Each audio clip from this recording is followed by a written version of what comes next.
Aloha everyone, my name is Ariana and welcome to another Dance Tip Tuesday. So today we're gonna look at how to breathe properly. So not only is this important for our stamina in dance, it's also important for just knowing how to breathe properly and filling the whole lung with oxygen. Not only is this going to help us dance for a much longer time, it can also help you quell any fears you have when it comes to stage fright. So now I learned this tip in high school when I was in choir. So even though this is more towards learning how to fill that area with enough air to push the sounds out for long periods of time and for a greater volume, this is also a good thing to learn because a lot of us don't breathe properly anyway. So this is a really easy thing you can practice when you watch TV. So we're going to lay down on our back and you want to rest your hands on your abdomen.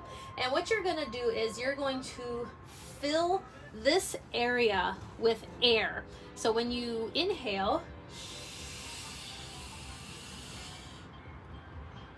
you want that stomach to balloon out, and then when you exhale, let it sink back into the floor. So let's try it again. Inhale and exhale.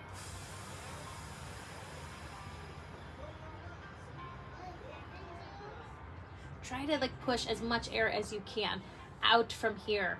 So I already feel relaxed just doing that.